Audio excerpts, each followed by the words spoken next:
আসসালামু আলাইকুম ওয়া রাহমাতুল্লাহি ওয়া বারাকাতুহু আলহামদুলিল্লাহি ওয়াহদাহু লা শারীকা লাহু ওয়াসসালাতু ওয়াসসালামু আলা মান লা নাবিয়্যা বা'দা। সুপ্রিয় দর্শক শ্রোতারা, আমাকে একজন প্রশ্ন করেছেন। কাচার ইকরা যুব ফাউন্ডেশনের পক্ষ থেকে এই প্রশ্নটা করা হয়েছে যে ইমাম সাহেবের ফজিলত, ইমাম সাহেবের দায়িত্ব এবং কোনো নফল কিংবা মুস্তাহাব ইবাদত নিয়ে ইমাম সাহেবের উপর ফোর্স করা যাবে কি। প্রথম বলতে চাচ্ছি, দেখেন, ইমাম শব্দের অর্থ হচ্ছে পেশোয়া, লিডার, নেতা। একজন মসজিদের ইমামের গুরুত্ব খুব বেশি রয়েছে, ফজিলত তার খুব বেশি রয়েছে। এই জন্য ইমাম সাহেবের সঙ্গে আপনি কখনো কোনো ধরনের বেয়াদবি করতে পারবেন না। দেখেন, ইমাম এবং মুয়াজ্জিনদের ব্যাপারে একটি হাদিস পর্যন্ত এসেছে, বর্ণনা করেছেন হযরত আবু হুরায়রা রাদিয়াল্লাহু তাআলা আনহু। আল্লাহর নবী সাল্লাল্লাহু আলাইহি সাল্লাম বলেন, আল ইমামু দামিনুন ওয়াল মুআজ্জিনু মু'তামানুন আল্লাহুম্মা আরশিদিল আইম্মাতা ওয়াগফির লিল মুআজ্জিনিন। আল্লাহর নবী সাল্লাল্লাহু আলাইহি সাল্লাম ইমাম এবং মুআজ্জিনদের ব্যাপারে দোয়া পর্যন্ত করেছেন। বলেছেন, ইমাম হচ্ছেন জামিন, দায়িত্বশীল, ওনার দায়িত্ব রয়েছে। যার দায়িত্ব বেশি, ওনার মর্যাদা খুব বেশি রয়েছে। দেখেন, ইমামদের ব্যাপারে শরহে নিকায় কিতাবের মধ্যে একটি হাদিস পর্যন্ত এসেছে। আল্লাহর নবী সাল্লাল্লাহু আলাইহি সাল্লাম বলেন, তোমরা যদি চাও, তোমরা যদি পছন্দ করো যে তোমাদের নামাজটা কবুলিয়তের মর্যাদা পর্যন্ত পৌঁছে যাক, তাহলে তোমরা একজন ভালো নেককার পরহেজগার একজন ইমাম তোমাদের মসজিদের জন্য সিলেকশন করো। তাহার পিছনে যদি তুমি নামাজ পড়ো, তাহলে তোমার নামাজটা কবুলিয়তের মর্যাদা পর্যন্ত চলে যাবে।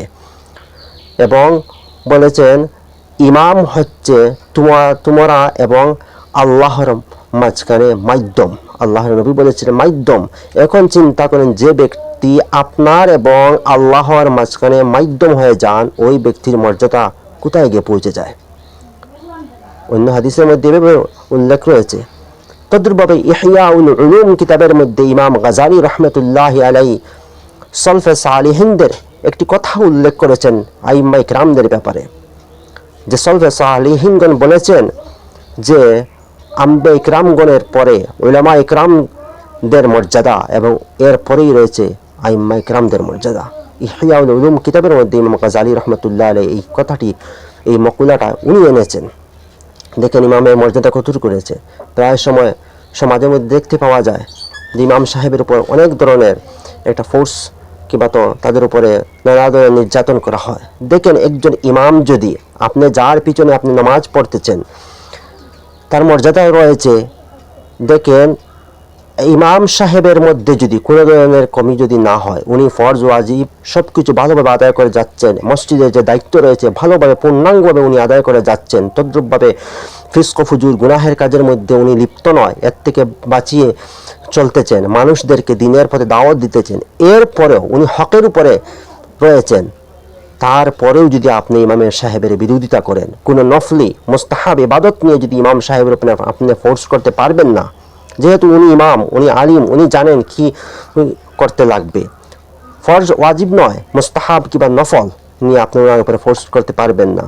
যদি ওনার বিরোধিতা আপনি করেন, উনি হক থাকার পরেও যদি আপনি তাহার বিরোধিতা করেন, ফিকহের কিতাবের মধ্যে উল্লেখ রয়েছে, আপনি যা নামাজ পড়েছেন এতদিন, আপনার নামাজটা মাকরুহে তাহরিমি হয়ে যাবে।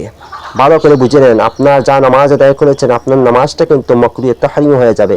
বাকি যা পড়বেন সব মাকরুহে তাহরিমি হয়ে যাবে, যতক্ষণ পর্যন্ত ইমাম সাহেবকে পূর্ণাঙ্গ সম্মান না দিতে পারবেন এবং আপনার অন্তর থেকে তাহার ব্যাপারে যে একটা ঘৃণিত ভাব রয়েছে সেটা না সরাবেন।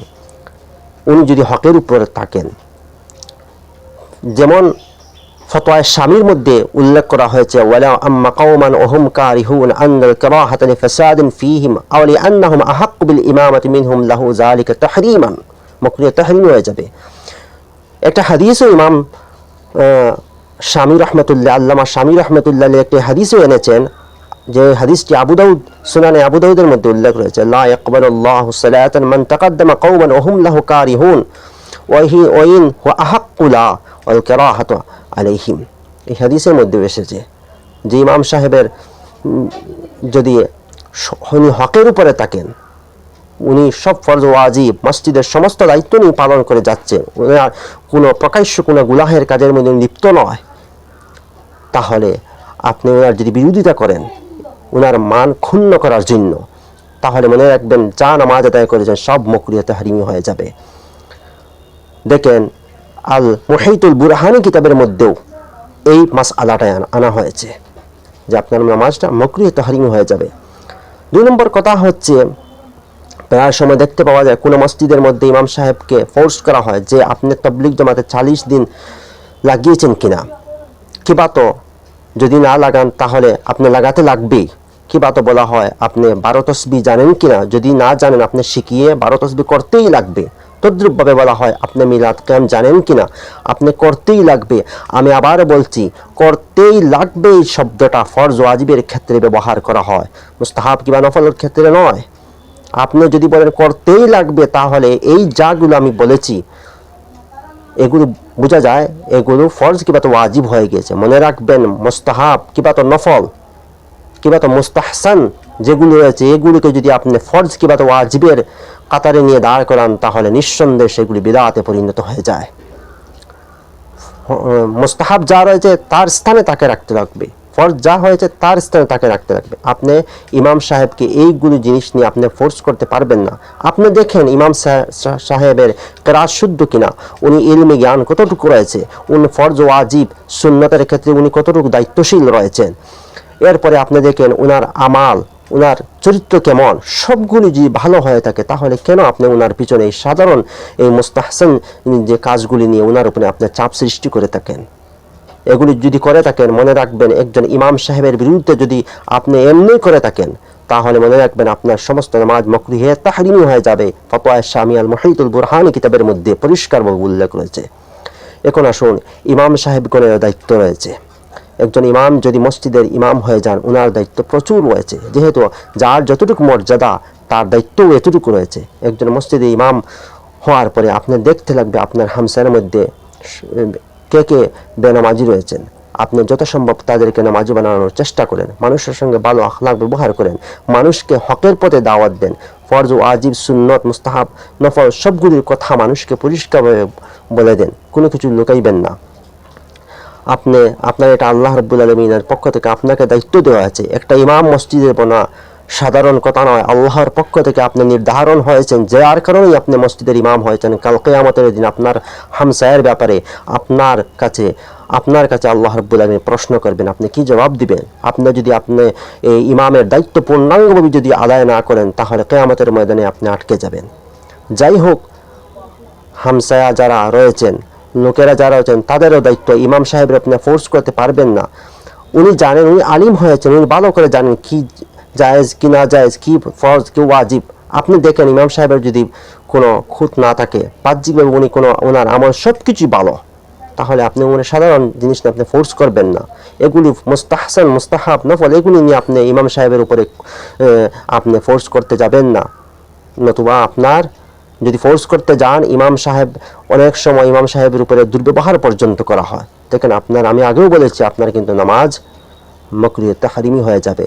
ইমাম সাহেবের মর্যাদা রয়েছে, তাতে উনার মর্যাদা দিতেই লাগবে, যেহেতু আপনি উনার পিছনে আপনি নামাজ পড়তেছেন, আপনি নিজেই ইমাম উনাকে বানিয়েছেন। এখন যদি আপনি ওনার মান ক্ষুণ্ণ করেন তাহলে আপনার বিবেক থেকে আপনি বলুন আপনার জ্ঞান কতটুকু রয়েছে, যাকে আপনি নিজেই ইমাম সিলেকশন করেছেন, তারপরে যদি ওনাকে অসম্মান করা মানে সম্পূর্ণ হামসায়াকে অসম্মান করা, আপনি নিজে অসম্মানী হওয়া। সুতরাং এই ধরনের কর্ম থেকে প্রত্যেক মুসলমানদের বেঁচে থাকা ওয়াজিব। এবং মসজিদের ইমাম সাহেব যারা রয়েছেন তাদেরও উচিত মানুষদেরকে ফরজ ওয়াজিব সুন্নত মুস্তাহাব এবং হামসায়ার মধ্যে কে কোন ধরনের বিপদের সম্মুখীন রয়েছে সমস্ত হামসায়ার উনি খবর নেওয়া, এটা উনার দায়িত্ব। কে নামাজ পড়েন না, কে কি গুনাহের কাজে লিপ্ত আছে, যত সম্ভব নিজে চেষ্টা করুন। হেদায়েতের মালিক আল্লাহ, কিন্তু আপনি চেষ্টা করতে লাগবে। যদি আপনি চেষ্টা না করেন তাহলে আল্লাহর কাছে কিয়ামতের ময়দানে আপনি দরপা করে পড়ে যাবেন।